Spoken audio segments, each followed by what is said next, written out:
natin nandito, dati, konti na lang tayo. So, nakikisuyo po ako sa inyo. Kunting pokpok pa rin po.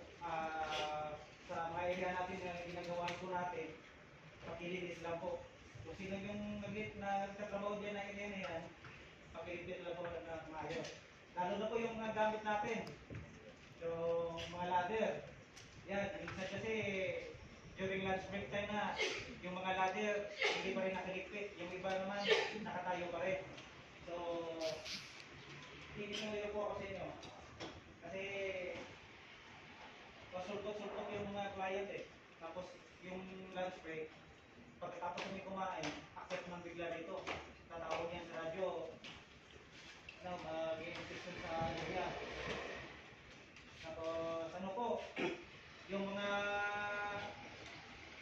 bote natin, yung mga plastic, mga energy drink, mga unidentified drinking water. Lalo na po yun. Yung mga ihi natin po, mga sir, may CR naman po tayo. Punta lang po sa CR. Huwag nang ilagay sa bote ng ano, yung mineral water. Huwag lang. Nakikisuyo po ako sa inyo kasi nandyan pa rin po kasi. Tapos, pinipicturan po yan. Sinisend sa JC namin. Tapos, ang story yan, tinatanong ko rin. Kaya ako, nakikisuyo po ako sa inyo. May CR po tayo. Doon po tayo mag-CR. Tapos, ano po, yung mga gamit natin. Yung mga power tools, nakisig lang po na maayos. Isipin namin yan.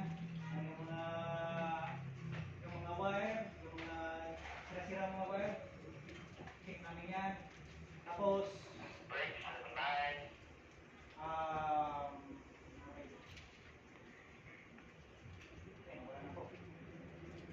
yun lang. Working at heights, yung umakyat sa ladder. Yung nasa tuktok na. Sir, tayo magtutog sa yung PSO Nandyan po natin yung dispatcher. Nandyan po parati. Yung kaligtasan natin wala rewind. Ayaw po kayo mas... for the style, sir, musunod ang buwan for the style. Nandito po tayo para magtrabaho. Kasi ingat po parati. Okay po ba pasay?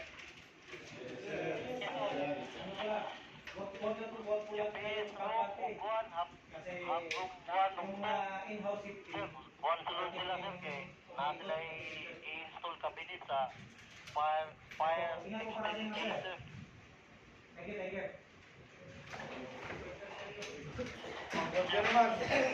Ano mo